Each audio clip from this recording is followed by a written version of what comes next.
Now, as much as I would like to be a negative Nelly over everything and simply point out all the sour points to a movie and show, like the old man sat waiting to chase the hoodlums and vermin off of his damn lawn every day, I see enough people already covering that approach to things, which leaves two avenues for myself when assessing content. And the first, of course, is to simply gush over everything so intensely that you'd think a new puppy was being shown to you every 5 minutes, in the hopes of obtaining any potential collaborations with services and providers down the road. Bow before Thoraxis! Or the alternative being that cute little sweet spot where I strive to seat my arse, that allows me to look at things as objectively as possible with the benefit of hindsight in most cases, that after some time between viewings to eventually writing my scripts, I can consider my thoughts before offering my honest assessment of something. And it's with this in mind that after the run through, I'll present to you my take on possibly one of the dumbest things this episode offered, that has left me feeling rather conflicted, and apparently we have a possible messiah for the world to get behind, and that is still only the second ridiculous thing to come from this. You know why? Because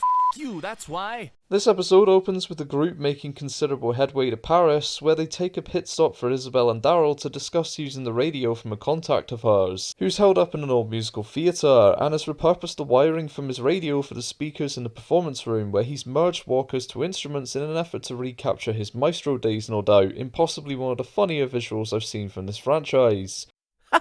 Comedy. And after deeming this a lost cause, Daryl takes over and says fuck this, getting Laurent to his final destination and trying to cut his ties with Izzy and the others to find his own way off the island. And upon meeting the group, Daryl is introduced to a man called Falou, who tells him about where you can get information regarding a boat from. And together Falou, Daryl and the rest head over to an underground nightclub that unsurprisingly is owned by Izzy's surviving ex-boyfriend Quinn, who holds the information that Daryl seeks. What? What? What? What? However, in return for this, Quinn wants both Izzy and Laurent to stay with him after finding out that Lily died giving birth to his son after a night that they both spent together whilst he was dating Izzy. You gotta be fucking kidding. And upon hearing this, Daryl rejects his offer for the information, stating that he'll find another way off the island. And later on, Laurent is looking over a picture of Lily given to him by his aunt, and as the lad tries to sleep, he overhears Daryl's rejection of the group and that Izzy needs to stop lying to him over who he is and who he belongs to. To which Izzy says he doesn't need to know how he came into this world given how twisted his arrival was. And Laurent tells the pair to go fuck themselves and runs off just in time as Cadron's forces arrive. After approaching Janae earlier in the episode with the promise of finding Daryl, given Cadron's personal motivations, and it's here where we see a little more regarding the experimentations on walkers, where one that's chained up appears to power up, yank the chains from the walls, and run at an unnatural speed, where its brain starts to explode quickly after from whatever the scientists did to it. And we close out on Cadron pursuing Daryl, where the two engage in a spot of fisticuffs that ends with Daryl getting the upper hand, with Cadron retreating. But as Daryl returns to survey the actions of what just happened, the roof weakens from the gunfire and he falls through into the void below. So you've probably been sat here wondering what my problem is with this episode, given we had some juicy content that pushes the mysteries of the series forward, and we clearly didn't waste time on the process of getting to Paris to artificially extend the series without justification to make a second season, which does leave a little more intrigue for how this one will conclude in a couple of weeks. So what's the problem?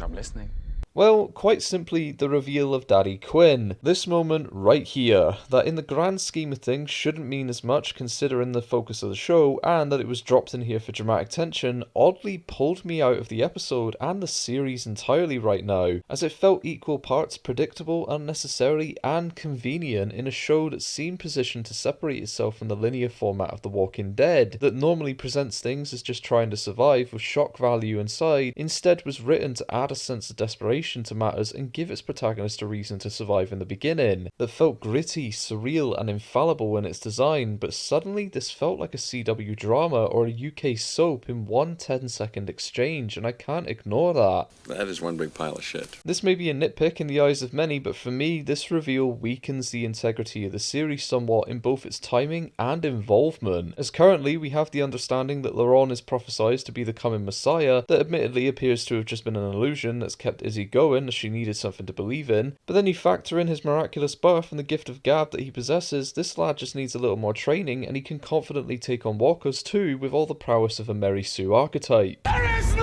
God! That's why I stepped in! So you then account for everything he is and the information we got over how he came to be. What was the reason for throwing this in? I'd assume its inclusion is to add tension behind Izzy's arc throughout the series and to possibly keep him around in an effort to control her and get her away from Daryl whilst helping the enemy to get him back. But the addition of him being Laurent's father felt severely out of place, lacking any significance other than reinforcing the understanding that he's just a bigger prick than we all thought, for even thinking of leaving a pregnant woman to fend for herself in a blossoming apocalypse, let alone a woman that's carrying his own damn child. This is a pretty hardcore origin story. I would have personally been fine with Quinn seeing Laurent, discovering that he's Lily's, and simply trying to leverage him over Izzy as payback for her actions in place of Daryl's boat. But instead, the writing went for shock value over considerate and logical steps that truly make for nail-biting content. Now, aside from that, this was generally another solid showing from The Walking Dead, as we see some fantastic creativity from the Walkers, from a tuneful display that demonstrates how unhinged many have become in this world, to a deeper insight of what the cause are likely trying to do with them that for me points towards weaponizing the living corpses at this point. Ugh, you're the worst. As we saw what I'm declaring Hulkers make their debut with such a strong showing, along with the return of Burners here as well, then you account for Climbers in the flagship series, this leaves me to believe that much of what we're seeing is artificial but is a welcomed addition to populate this world with much needed threats that look beyond mere numbers. Which son is this one? There's so fucking many. And heighten the drama around each corner for Daryl, who's taking risk after risk in his desperation to escape France, and who frustratingly tried to be the hero in Isabel's eyes, something of which she says she doesn't need nor want given how Quinn tried to be with her before. She wants a man who's confident in himself and his abilities but can be honest with himself too, and acknowledge his limitations and ask for help, be open and unafraid to confide in her, which not so subtly segues my thoughts onto Daryl and Isabel here. A couple that feels more organic than Daryl and Leah ever did, as those two shared a rather cynical take on the world, but Daryl began to see the value in familial connections over self-indulgence, which led to Leah walking away from him. Whereas now, Daryl's views have shifted on the former and aligned with Izzy on the latter, given the change he's seen back home and in characters like Negan, who he believed were irredeemable before, has convinced him that there is reason to believe in the world again. Despite how much of it was knocked out of him after getting here, has meant that these two have matched almost perfectly, as they can acknowledge the world for what it is, but try to see the beauty in it too, with little moments like the TV in the last episode and Laurent's effect on those around him.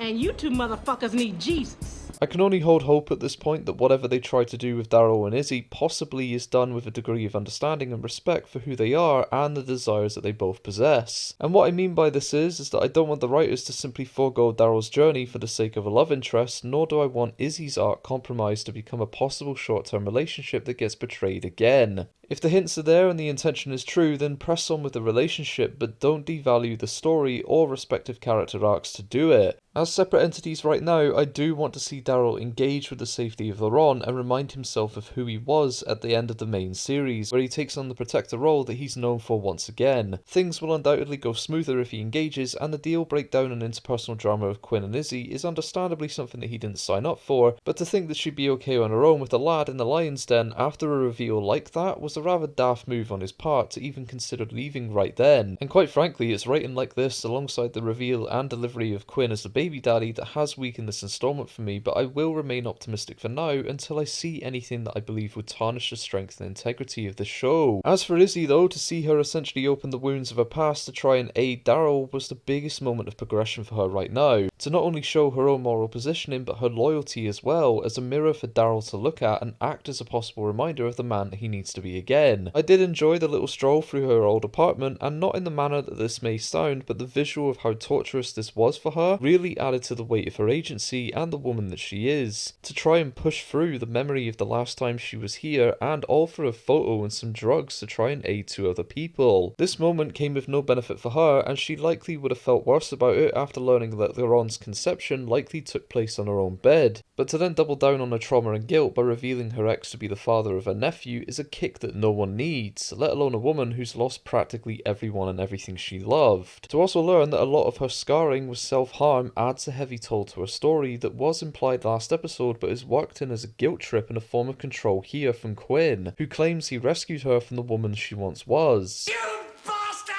and I don't believe it's been answered just yet as to why she harmed herself, but one would assume that it's to do with her past, and likely the means that she took to live in the world before to sustain herself and Lily. But as she says to Daryl, maybe the broken are the ones who were made for this world, and the collapse of it, that while unfortunate, was what both of them needed to reach their full potential. I don't have much else to add right now, but I am loving the addition of Izzy to this franchise, as she's been afforded time to breathe, and her character development has been pretty linear with much more to unpack. And I'm praying that she survives to season 2 just to see a little bit more between her and Daryl. I want more.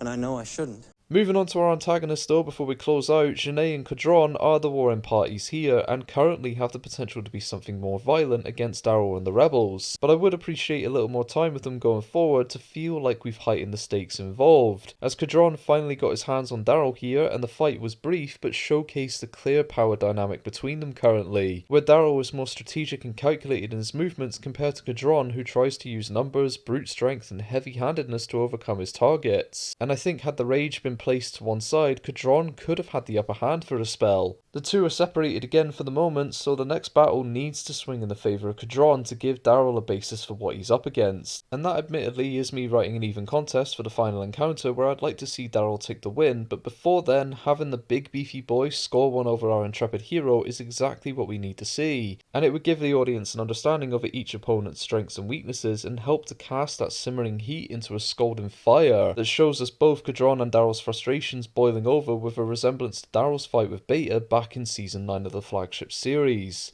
Good times. But as for Janae's part in this, we got a clear indication that she appears to have a monopoly over France with her operation, given Quinn's mention of the cause being instructed to leave his space alone so as not to disrupt his own position of power. So this extends the knowledge that we have of her and the cause right now, and if you add in the fact that she has a considerable lineup of forces, and the experimental hordes of walkers, and a hunger for revenge against Daryl, this will all hopefully culminate in a tasty little season finale. As for everything else in this, it was good to see another sect of survivors attempt to make such a promising rebirth in France, with the sight of over 60 plus people being a joyous thing for many to see. Falou and his gang weren't anything particularly special given the range of survivors and stories that we've seen over the years, and let's be honest, there's only so many ways that you can take a character archetype in a grounded survival horror, but it's nice to know that there are allies out there. The Demimonde was an interesting piece of booking given the risks it could hold, but it makes sense given the setting and desire that many would have to carry over certain styles of entertainment from the pre-outbreak days. But I love the idea as well here that humanity has been forced to live underground, giving way for the dead to roam atop of their lands as a form of evolution. And despite my gripes over his reveal and reintroduction as it were, Quinn could play into their own story quite well as this wolf in sheepskin that pretends to take an interest, but as we saw here, wants to cast that spell on Izzy once again. We can see there's tension there given what she chose to do before, but I hope that if Quinn is to die in the show, she's the one to do it to give her a sense of catharsis. And generally, the cinematography was fine, acting was decent enough, the music was the highlight in this given where we were. The plot is moving, but a little slower than I'd like it to be given we're at the halfway point of the series now, and the continued use of the burners and added local threats really grabbed me here, especially the visual consequence of Izzy's actions before with the young girl. So aside from the dodgy writing in this one that I hope sorts itself out, we are still on course for a winner so long as we reset the sails. Anyway, that's all I've got for this week. Thank you so much for stopping by. If you like this, be sure to hit the thumbs up and subscribe for more like it down the road, and until next time everyone, take care,